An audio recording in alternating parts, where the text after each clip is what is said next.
I tried a couple of times to watch this one, but I fell asleep when I tried. It's not even that I thought the movie was bad or boring, I was just really tired all those times. But now, as we are getting closer to Christmas, and I thought about watching some Christmas horror movies this year, I wanted to give it another try. And this time I managed to watch the whole thing. Was it worth it, or should I have dreamt of a better movie? Well, that's the question I want to answer in this video. Black Christmas is a slasher movie predating Halloween, but not being as successful as John Carpenter's classic, at least not financially. Black Christmas has garnered a huge following over the years and spawned 2 remakes, which progressively got worse. Directed by Bob Clark, we have basically a veteran Christmas movie maker here, who also directed the beloved Christmas Story, but also movies like Porky's. Clark also had a couple of horror movies already under his belt at the time he directed Black Christmas, which shows, in my opinion. The kills and stalking scenes are rather effective and well made. There are also some very suspenseful scenes with the killer. But what exactly is the movie about? Well, a sorority house is being terrorized by a deranged man who calls and leaves disturbing, threatening and sexual messages. While unsettled, the girls of the sorority make fun of the man to ease the tension. But when one of them gets into the attic, she is being attacked by the man and killed. One by one, the girls are disappearing, and eventually they become aware that something evil is going on and that they are being killed off one by one.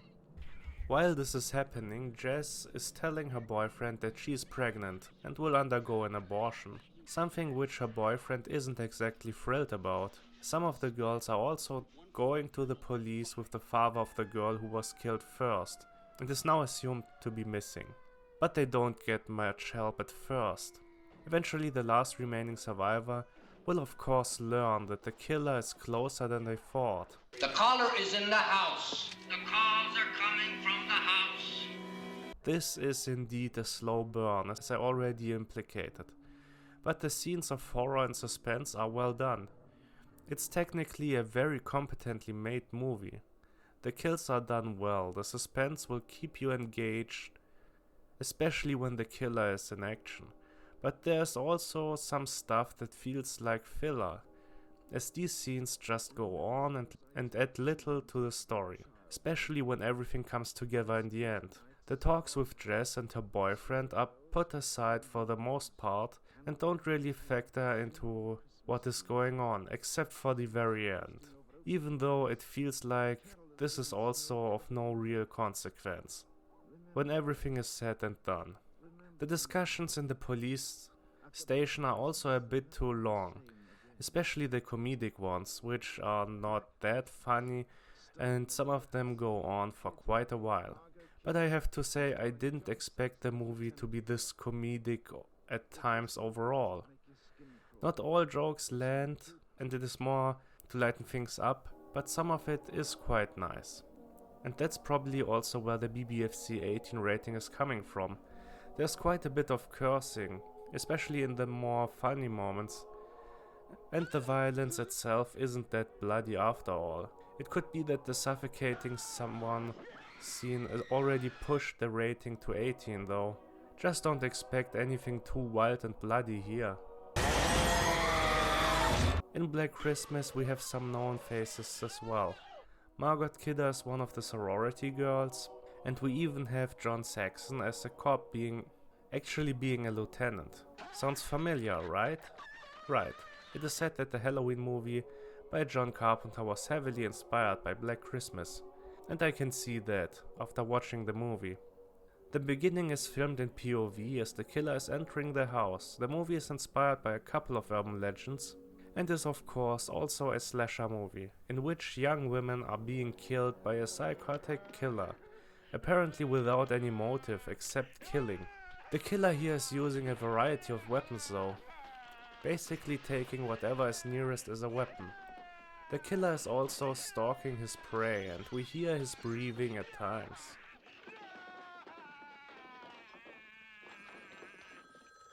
Compared to Michael, this killer isn't silent though. as he is calling the sorority a couple of times. I did like Black Christmas. It wasn't exactly a masterpiece.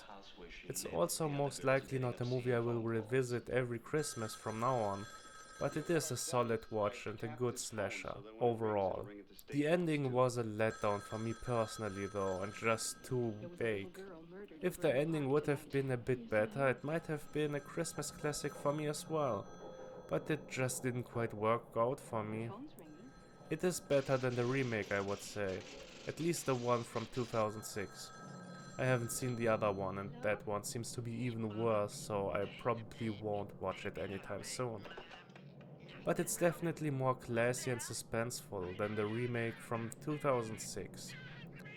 And with that said, I will give Black Christmas a 7 out of 10. You ain't driving, are you? I steer a little, but the ranger do most of the work. This is my 4th year as a Santa. How about you? I started the whole damn thing. Christmas, the time for family, close friends, presents and a well-deserved rest from the stress of the year. And something that has also spawned a lot of Christmas-themed media. Movies, books, shows and games often have this time of the year as a setting, and as I usually watch something a little bit darker, I wanted to check out some horror movies this Christmas.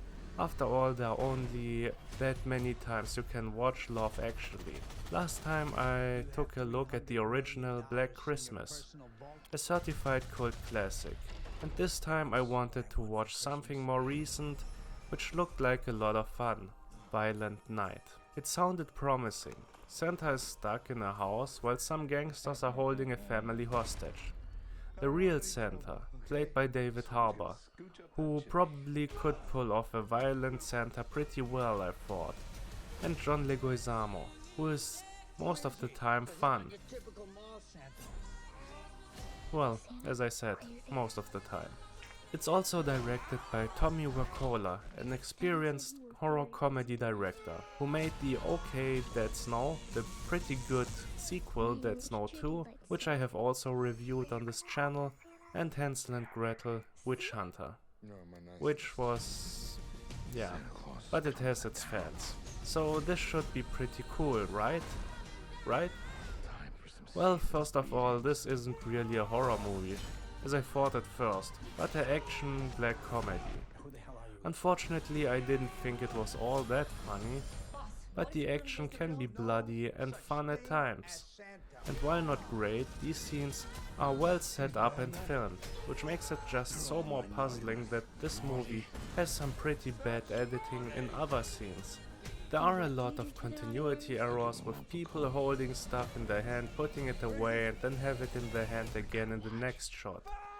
People talking to each other, standing differently from one shot to the other, and so on, which is really baffling in general and more so in a Hollywood movie, even when it's one with a relatively low budget. There is a lot of action, most of it bloody, but now thinking about it, there isn't much that stands out.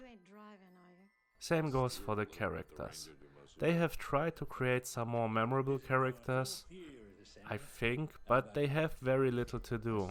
Cam Gigande is probably the funniest character here, playing the dumb toy boy, which is unfortunate, as Tommy Wirkola has created a pretty fun movie with Dead Snow 2, but this is oddly more in line with the first Dead Snow, in regard to action and comedy, just with a bigger budget and less gore. The little girl and her mother were at least sympathetic though. There's also Brendan Fletcher, a guy who has shined in a lot of smaller roles and in independent movies, and I hoped he would have something to do here. But he's just a weird wannabe crazy guy, who is never really threatening, to be honest. It feels like everyone just showed up for a job and have a little fun. But there's nothing spectacular or really fun or funny happening. Harbour is okay in the role, everyone else as well. And the gangsters that are taking the family hostage are seemingly getting dumber as the movie progresses, starting as quite competent robbers and hostage takers and ending up as bumbling buffoons. While not terrible, Violent Night just feels like something that could have been better, but never reaches its full potential. It could have been funnier, bloodier, with more interesting action, or action setups, and some stronger characters. It's definitely not something I will watch every Christmas from now on, but if someone would turn it on, I would probably watch it again. It kind of reminded me a bit of Fat Man, the movie with Mel Gibson and Walton Goggins, which is about an assassin that gets the order to kill Santa as he got the mission from the young son of a mafia boss. Another movie which sounded like a potentially great black comedy, but turned out to be more on the mediocre side. Same goes for Violent Night. And with that said, I will give Violent Night a 6 out of 10. It's no Krampus or Gremlins, but also no Silent Night, Deadly Night 2. Well, on the other hand, maybe that one wouldn't have been too bad though. Garbage Day! Huh? No!